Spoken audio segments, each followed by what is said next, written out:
There's a specific expression that crosses someone's face when they realize they've been building a case to destroy themselves. And I watched it happen to my brother in a lobby he thought he controlled. Preston stood there, chief financial officer, corporate confident, my own blood, staring at the visitor badge in my hand like it was a grenade. The surname printed in 12-point sans serif, Townsend. The anonymous minority shareholder he'd spent 3 weeks targeting with fabricated documents. Vi Sive, the sister he'd expelled from our family 25 years earlier for daring to exist. 23.4% equity versus his 8.1. I didn't come for revenge. I came because I'm a shareholder. And the CFO committed fraud. But watching him connect those dots in real time, that was justice anyway. To understand how we got to that lobby, I need to take you back 6 days. Why it works.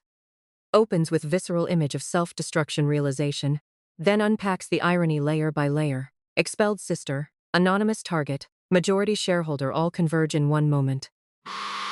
The justice anyway lands emotionally without feeling manipulative. Best for curious question. This story begins with a single email, but it ends with a choice. Before we start, leave me a comment. Have you ever discovered something that completely changed how you saw someone you trusted? Your perspective matters. Some details are fictionalized for storytelling, but the heart of this message, about truth and boundaries, is what I hope stays with you. The email arrives at 6:47 a.m., routine corporate notice, and the name in the personnel attachment stops my hand halfway to the coffee cup. I am Simone Townsend, Sim 45, a neurosurgeon with 2 medical patents and a portfolio that includes 23% of Meridian Life Sciences. A stake my brother, the CFO, knows nothing about. The shareholder meeting notice loads on my laptop. Annual reappointment vote, standard governance. The kind of email I've received for 6 years without interest.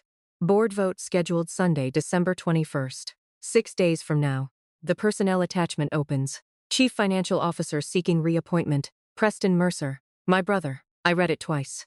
Then a third time, because recognition and acceptance don't always arrive simultaneously. Preston Mercer, 51, CFO, Meridian Life Sciences, Boston. Seeking reappointment. Requires 51% shareholder approval. The last time I saw him, I was 20. Standing in our family doorway with one suitcase.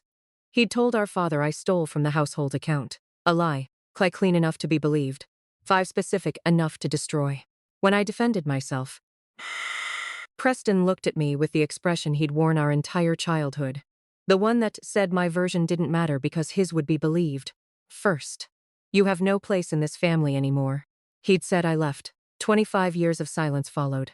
I pull up SEC filings on my second screen. Public records, corporate ownership structure, nothing proprietary. Meridian Life Sciences. Shareholder registry, November 2025. Preston Mercer, 8.1%. S. Townsend Holdings, 23.4%. Townsend. 5. My mother's maiden name. The name I used investing 15 years ago. After Johns Hopkins, after the patents. After I built something no one could take. The name Preston never tracked because he never imagined I'd become worth tracking. The mathematics come automatically. He needs 51% for reappointment. I hold veto power. I am the largest single shareholder in the company, where he serves as CFO. He doesn't know. How long has he worked here? Reporting to a board that answers to a ghost he created. Outside my window, Boston wakes. Traffic on Commonwealth Avenue. 5 morning light on brownstones, delivery trucks double parked. Ordinary Monday. People going to work, buying coffee, living lives that don't pivot on old mathematics and new power. I open a reply to the board secretary. 4 lines. Confirming attendance at shareholder meeting. December 21, 2025, 9 a.m. S. Townsend Holdings. No title. No credentials. No explanation. I send it. The confirmation carries a name my brother erased 25 years ago into a boardroom, where it holds more power than his. 5. 6 days until the meeting. 6 days until he learns the shareholder he's been trying to eliminate is the sister he thought he'd destroyed. I close the laptop. My coffee has gone cold. 9 hours into a spinal reconstruction, and my hands are finally steady enough to hold the phone without shaking. The surgery finished 20 minutes ago. I sit in the hospital changing room, still in scrubs, disinfectant smell cutting through exhaustion. Fluorescent lights hum. My phone waits on the bench. Monday's confirmation went out 36 hours ago. Since then, silence. Expected, Shareholder confirmations don't require discussion. I unlock the screen. New email. Temporary address. No name. Blank subject. Sent 6:04 p.m. 5 hours ago while I was in surgery. I open it. 3 sentences. No greeting, no signature. Just information delivered like a diagnosis. Your CFO is moving to eliminate minority shareholders before the vote. He's lobbying 2 board members to authorize forced sale of blocks under 5%. You have 5 days. Someone who knows. I read it twice. The way I read surgical notes looking for what's said and what isn't. Preston is eliminating shareholders. 5, not me specifically. He doesn't know I'm on the registry. He's targeting Townsend without knowing who holds it. 5 days until the vote. 5, force out small shareholders, consolidate power, secure reappointment. I forward the email to Vernon Gallagher with 1 line. Do you know about this? Vernon is 52. Shoe 5 managing partner at the venture capital fund that co-invested with me in Meridian 6 years ago. Purely transactional relationship. 5 built on shared financial interest and mutual competence. If anyone's tracking boardroom politics, it's him. My phone rings. 3 minutes flat. 5! I know, Vernon says without greeting. His voice carries the weight of someone who's been watching this develop. 5. I've been tracking it for 2 weeks, and you didn't mention it. I was waiting to see what you wanted to do. An ally who watches and waits. That's either loyalty or strategy. And right now I'll take either. How far along is he? I ask. Far enough to be worried. He's offered incentives to 2 newer board members. Not bribes exactly. Board seat considerations, committee appointments. Legal, but aggressive. Does it work? Depends on the vote count. If he gets those 2, he's close. If you show up, he loses. I stand. Suv. Start changing out of scrubs with the phone tucked against my shoulder. The changing room is empty except for Vernon, breathing on the other end and fabric rustling. Does he know? I ask the question that matters. Does Preston know the Townsend name on the registry? Vernon pauses. The silence stretches uncomfortably long. I don't think so, he says finally. But I can't be certain. The call ends. I finish changing in silence. Folding scrubs with the precision I use to close incisions, giving my hand something to do while processing variables I can't verify. 5 days until the meeting. One question I can't answer. Is my brother hunting a stranger? Or does he already know he's hunting me? The question Vernon couldn't answer follows me through Wednesday morning and into Margaret Sterling's law office. 5. Where the afternoon light falls across a conference table. Holding answers to questions I stopped asking years ago. The attorney's office smells like old paper and expensive carpet. 5. And the folder she slides across the table is thinner than I expected for 25 years of betrayal. 5. Margaret Sterling has been my attorney for 6 years. She specializes in estate fraud. Her gray suit and measured delivery make findings like forged wills sound like weather reports. She opens the folder with professional efficiency. I found both versions, she says. 2 documents, side by side. My mother's will, dated March 2000. The month she died. The month before Preston told me to leave. The original document sits on the left. 5 handwritten notation in the margins. My mother's familiar script. Trust fund for medical school. Small monthly stipend through residency. Simone Marie Mercer, beneficiary. Page 4 bears my signature. Witnessed, dated March 8. The filed document sits on the right. Identical text. 5 identical format. Different page 4. My portion redirected to Preston Mercer's discretionary management.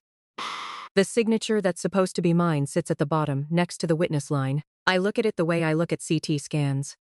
Clinical assessment, searching for the deviation that changes diagnosis. The original was never filed, Margaret says. Someone replaced page 4 before probate. Preston filed the probate documents, I say. Not a question. Yes. 3 weeks after your mother died. 3 weeks. The week he told our father I'd stolen money. The week I left with 1 suitcase. Margaret slides another page across the table. Handwriting analysis, stamped by a certified examiner. The signature on the filed document fails 3 consistency markers, with known samples of my signature from the same period. Pressure variance wrong. Loop formation inconsistent. Baseline angle off by 4 degrees. The signature doesn't match your known hand from 2000, Margaret says. She shows me court metadata. Filing party, Preston Mercer. Submission date, April 2, 2000. 3 weeks after our mother died, the week I left home. 25 years I'd carried the question. Had I misread the situation, been too proud, left too quickly? And here it was in certified documentation. Premeditated theft. I examined both documents for 2 full minutes. Margaret waits with professional patience, the kind built from years of watching clients process proof of things they'd suspected but couldn't verify. Finally, I speak. I need 3 copies of everything certified. Yes. Complete documentation. Analysis, metadata, both will versions. Examiner credentials. May I ask why 3? No. She nods, makes a note. How long can you wait? How long will it take? 48 hours, that works. I don't explain that 1 copy is for my file. Shoe 5, 1 for evidence if needed, and 1 for a conversation I haven't decided whether to have. I don't explain that the doubt I carried for 25 years wasn't uncertainty about what happened. It was the weight of having no proof anyone would believe. That problem just solved itself. The certified copies won't be ready until Friday, but the proof exists now. 5 documented and irrefutable. I carry that certainty home like a diagnosis, confirmed after years of symptoms no one else could see. The phone rings at 8:47 p.m., and I know before checking the screen that 25 years of silence just ended. Unknown number. Boston area code. I answer. Simon. Preston's voice carries the same commands assumption it held 25 years ago. My older brother, 51 now. 5 CFO seeking reappointment, still believing his version of events is the only one that matters. No greeting, no preamble, straight to accusation. Celeste says you were near my building. Not a question. A statement requiring explanation. His building. His territory. 5. His right to know why I'm there. I let the silence stretch for 3 seconds before responding. Yes. I don't know what you think you're doing. But I'm not doing anything. Then why are you in Boston? I live here. Another pause. This one his. Processing information that doesn't fit his narrative. I've lived in Boston for 6 years. He's worked at Meridian for 8. We've existed in the same city without knowing it. Our lives running parallel courses that never intersected until a shareholder meeting notice landed in my inbox. What do you want? He asks. Term 5. The question he should have started with. 5 nothing. You don't just show up near my workplace for nothing. I'm attending a meeting. What meeting? Work. 1 word. Clinical. Final. The pause stretches longer this time. I can hear him breathing. Hear the shift in his tone from demand to warning. Listen. I don't know what you're planning, but whatever happened between us was a long time ago. You need to let it go and stay out of my life. 25 years ago he told me to leave and I had no choice but to go. Tonight I ended the call, and he has no choice but to wait. I hang up mid-sentence. Not dramatically. 5. Just a thumb press ending the connection the way you end any call that's served its purpose. The phone rings again. 15 seconds later. Same unknown number. I watch the screen light up. Don't answer. Let it ring through to voicemail. 90 seconds pass. The phone rings again. I'm standing at the window now, looking out not over Commonwealth Avenue. Evening traffic, streetlights, people walking dogs. Living, ordinary Wednesday nights that don't pivot on old betrayals and new mathematics. The phone keeps ringing in my hand. I let it go to voicemail. Third call comes at 8:53 p.m. I don't even look at the screen this time. Just watch the phone vibrate against my palm. Feel the insistence of someone who's used to getting answers when he demands them. Voicemail, then silence. The screen goes dark. 3 missed calls, stacked in my notifications like small accusations. Each one a question he can't ask because he doesn't know what questions to form. He knows I'm here. Knows I'm connected to Meridian somehow. 5. But he's calling a stranger. Calling his sister without knowing it's me. Suz. Hunting a shareholder without knowing it's the person he erased.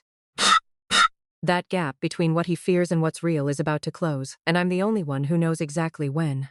Task 4.1. Vernon's office has the kind of quiet that comes from soundproofing and money, and the document on his left monitor is the kind of weapon designed to destroy credibility without leaving fingerprints. Coffee? He asks. 5, I'm good. Thursday morning, 9 a.m., 3 days since Preston's call. The missed calls stopped after the first night. Radio silence since then, which means he's strategizing. Vernon rotates the monitor. This arrived 2 hours ago. Anonymous sender. Subject line: Meridian Life Sciences Governance Review.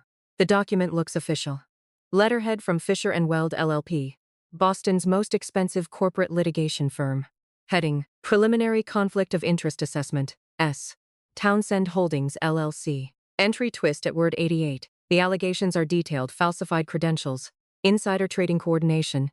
Breach of fiduciary duty. Every citation checks out. Every regulatory reference is correct. And every single claim is fabricated.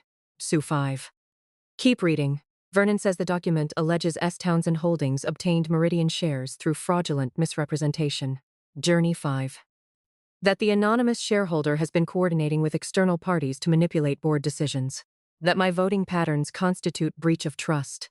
Fisher and Weld didn't write this, I say. No, I called their managing partner. They have no client named Meridian, no matter opened, no associate named Marcus Hendricks. He taps the signature line. View 5, the attorney doesn't exist. Someone spent serious time on this. Someone with legal training, access to corporate databases, knowledge of securities regulations. Someone who needed ammunition against a shareholder he couldn't identify. Scroll to the metadata, Vernon says. The document properties show creation date, author field, revision history author. P. Mercer created. November 22, 2025. 11:47 p.m. Last modified, December 3, 2025, November 22nd. 3 weeks before I opened that personnel email and saw Preston's name as CFO. 3 weeks before I knew he even worked at Meridian. He built this weapon in the dark, aiming at a shareholder whose identity he didn't have, but whose threat he already calculated. If you've ever watched someone prepare to destroy you before they knew your face, tell me how you'd play the next move. 5 twist at word 375. The timeline is damning. Preston wasn't reacting to my presence. He was hunting S. Townsend Holdings before he connected those shares to his estranged sister. The anonymous shareholder with 23.4% was a threat. The fact that threat turned out to be me is secondary to the fact that he was already building the case to eliminate whoever held those shares.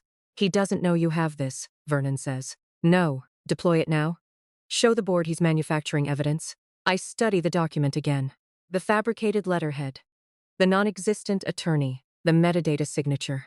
Preston spent weeks building credibility for claims designed to discredit an invisible enemy. Not yet, I say. Archive it. Time-stamped, preserved, untouched. Patter interrupt at word 467. He built a weapon to destroy an enemy he couldn't see, and armed it against the one person who had reason to use it back. Vernon saves the file to encrypted storage. When you're ready. I leave at 9:47 a.m., take the elevator down, push through the revolving door into December cold. Meridian Life Sciences headquarters is 4 blocks east. I have a meeting there at 10:30. 5. Preston doesn't know I'm coming. 5. The Meridian building lobby runs on the kind of corporate efficiency where visitor badges print in 8 seconds, and no one questions. Shareholders' right to inspect the boardroom 2 days before a vote. I approach the reception desk at 2 p.m. Joe 5 Julia Bradford at the Meridian reception desk prints my visitor badge with professional efficiency. Unaware, she's handing me the piece of plastic that will connect 25 years of dots in my brother's head. Shareholder inspection. Boardroom access, I say. I'd please Ms. Townsend, S. Townsend Holdings. She scans her registry, nods, begins typing. The badge printer hums behind her desk. Corporate sans serif assembling itself on white plastic behind me. The elevator dings. I don't turn. Doors open. Footsteps on marble. Confident stride. Someone checking their phone mid-walk. The footsteps stop. I turn. Preston stands 15 feet away. Elevator doors closing behind him. Phone frozen halfway to his pocket. He's 47 now. Charcoal suit. Blue tie, CFO posture. His face is the same face that watched me pack a single bag 25 years ago without offering to help. He's looking at me like something impossible. Recognition arriving in stages. Features first, then context. Then the calculation trying to make sense of why his estranged sister is standing in his corporate lobby on Thursday afternoon. We don't speak. The lobby is too quiet. 18 floors of atrium glass absorbing sound. He hasn't moved. I haven't moved. 25 years of silence sitting between us. Ms. Townsend, your badge. Julia's voice cuts across the marble. She holds out the plastic rectangle. Professional smile. Completely unaware. She just said the one word that will detonate everything Preston thought he understood about the anonymous minority shareholder. He's been fighting for 3 weeks. I watch his eyes track from my face to Julia's hand to the badge, Townsend. His expression shifts. Not shock, worse. Understanding assembling itself in real time. The sister he expelled. The shareholder he's been hunting. 5. The name on the fabricated document from November. the pieces clicking together with precision that leaves no room for doubt. 25 years is erased by 15 feet of lobby floor, and one surname printed on corporate plastic. 18th floor. Boardroom access approved. Julia says I cross to the desk and take it. Clip it to my jacket without looking at Preston. I nod once. Minimal. 5 neutral. The acknowledgement you'd give any colleague in a lobby. Then I walk to the elevator bank. Press the button. Doors open immediately. I step inside, turn face forward. Preston hasn't moved. Our eyes meet for 2 seconds. No words, no gestures. Just the recognition that we're both here now, that the anonymous war just became visible. That Sunday's shareholder meeting is 2 days away and he still doesn't know the numbers that matter. He knows Townsend equals his sister. He doesn't know Townsend equals veto power. He doesn't know 23.4% versus his 8.1. He doesn't know the boardroom I just accessed is the room where his reappointment lives or dies on my voice. 5. Partial knowledge is worse than ignorance, and I just gave him exactly enough to panic without enough to plan. The doors close, silence. The hallway outside the Meridian boardroom at 8:30 a.m. on Sunday has the particular silence of a space waiting to be filled with consequences. Preston is already here. Standing 10 feet from the boardroom door, positioned to intercept. Navy suit, no tie. His face has the tight control of someone who hasn't slept. I walk toward the door. He steps into my path. We need to talk, he says. I stop. Don't answer. Before you go in there. I need to know what you want. The meeting starts at 9, I say. How much do you hold? Direct now. 5. What percentage? I don't answer. You're here to destroy me. Not a question. 25 years and you come back now, to my company. You want revenge. I want the meeting to proceed as scheduled. Don't pretend this is about governance. You hold enough to matter or you wouldn't be here. I need to know what I'm fighting. The hallway is empty except for us. 2 days since the lobby. 2 days for him to calculate, strategize, build defenses against a threat he can't quantify. Tell me what you want, he says. Money? A board seat?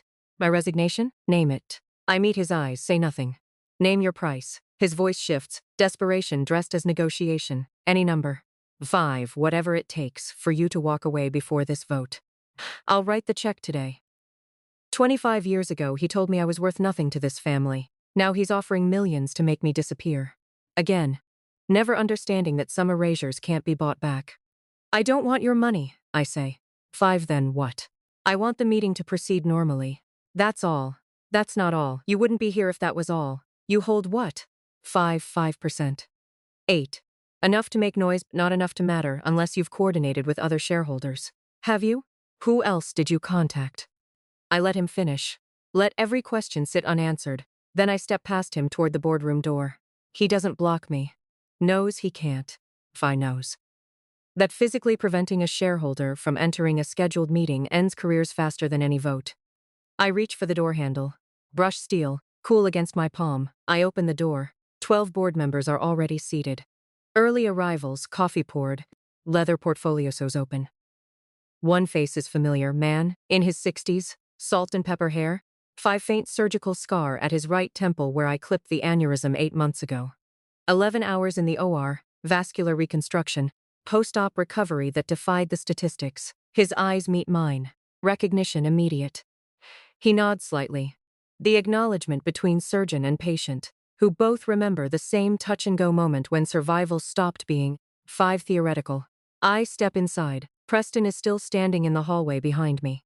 12 witnesses are seated at the table ahead of me. And one of them already knows exactly who I am. The board chair calls the meeting to order at 9:03 a.m. And the procedural language about shareholder voting rights sounds like every corporate meeting I've ever attended, except this one ends a 25-year lie. Robert Caldwell, board chair and senior member for 12 years. Calls the meeting to order with procedural neutrality that will evaporate in the next 10 minutes. Preston takes the seat at the far end of the table. I remain standing. The chair recognizes the majority shareholder. Caldwell says. I nod. My name is Simone Mercer Townsend. Mercer by birth. Townsend by choice. Preston's face locks. The board members glance between us. Simplings, the calculation immediate and visible. I hold 23.4% equity in Meridian Life Sciences through S. Townsend Holdings, LLC. Mr. Mercer holds 8.1%. I'm here to address his reappointment as CFO. Caldwell's expression shifts. Not shock, recalibration. The numbers matter more than the relationship. I'd like to request SEC filing projection, I say. Caldwell nods to the assistant. The screen behind him illuminates. Public record. December 2025 filing, anyone can verify. The data populates Townsend Holdings LLC.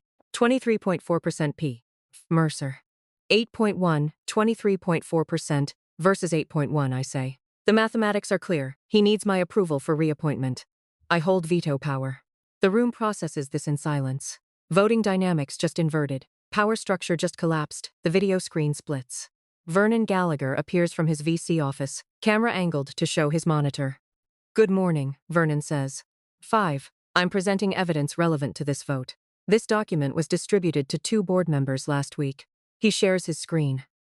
The fabricated conflict of interest assessment loads. Fisher and Weld letterhead. Allegations against S. Townsend Holdings. Professional formatting. Now the metadata. Vernon says Dewell Properties display on screen. Author, P. Mercer created. November 22, 2025, 11:47 p.m.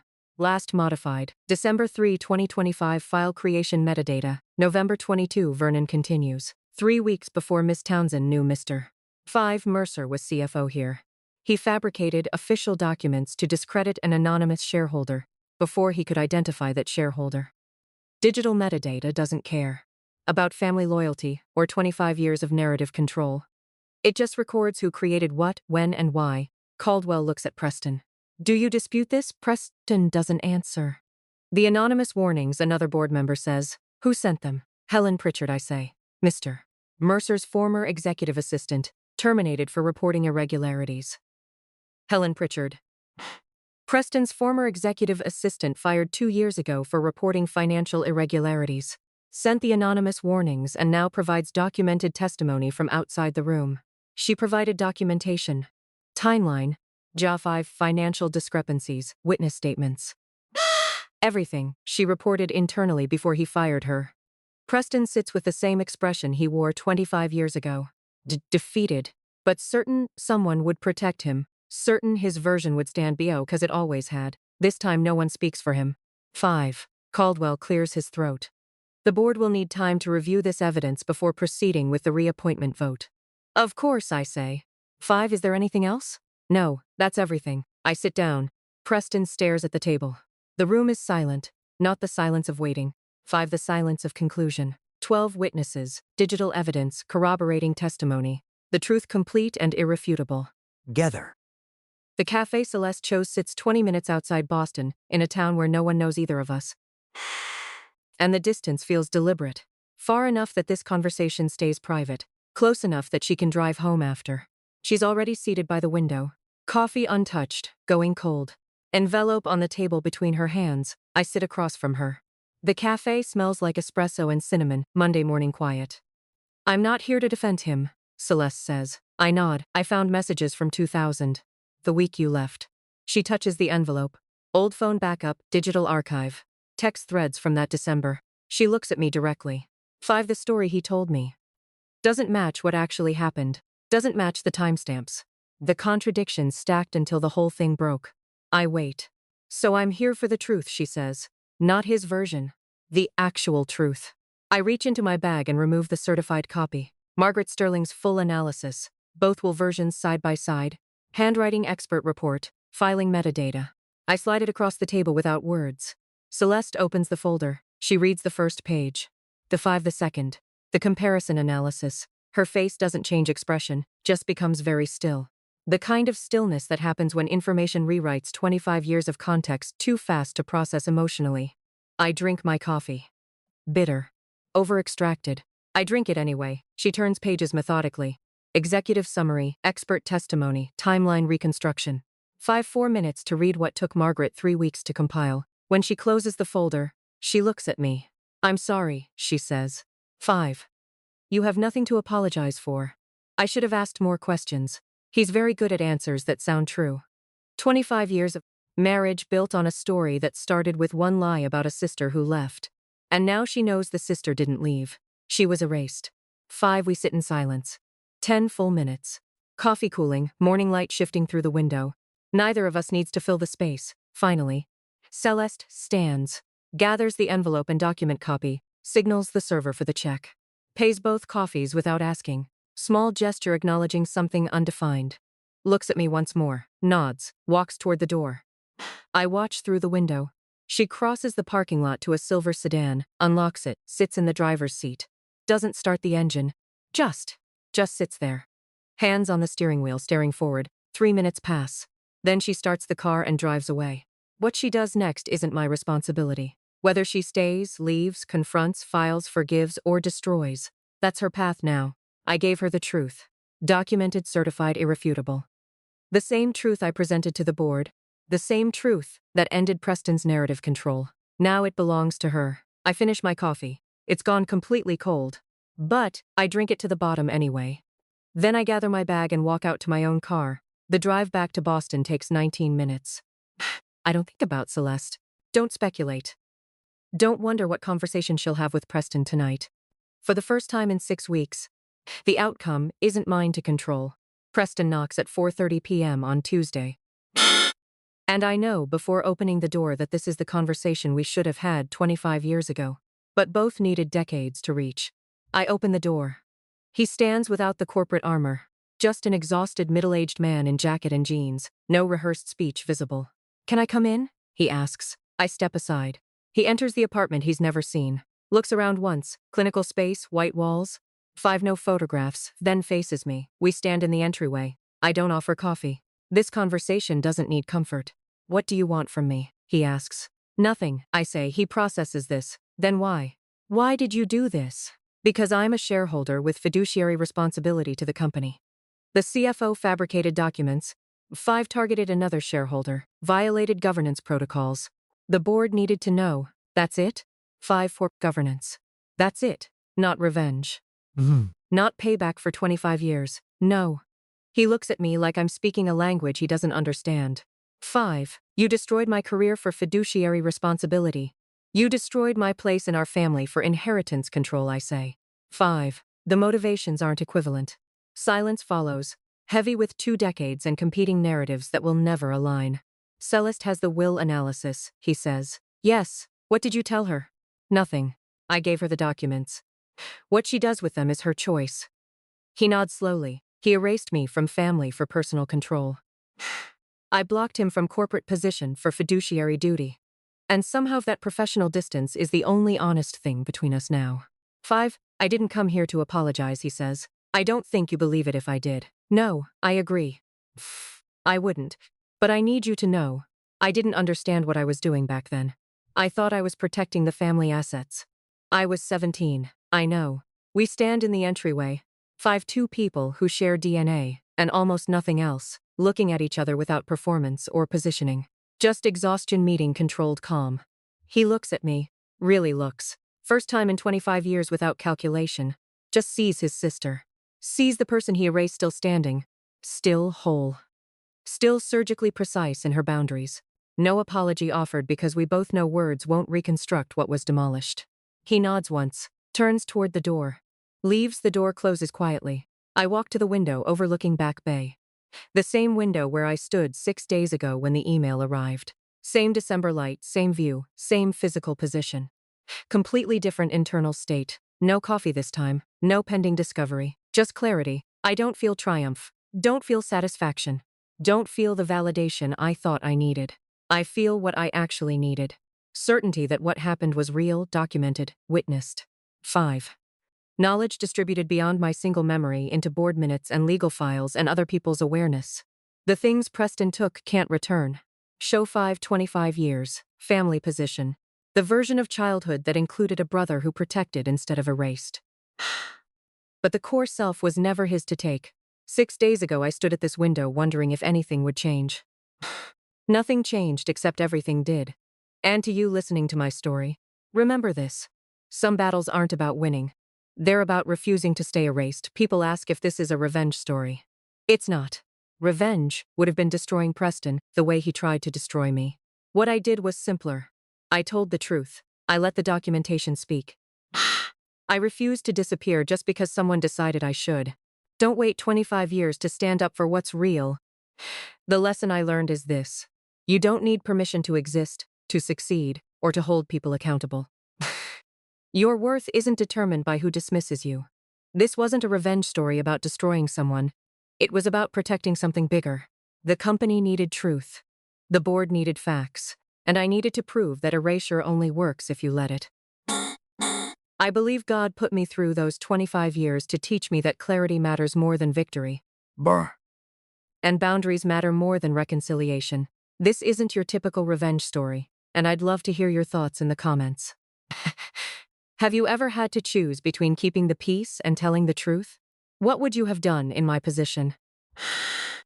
If you know someone navigating family betrayal, please share this with them. And subscribe for more stories about truth and boundaries. Thank you for staying until the very end of this story. Your time and attention mean everything to me.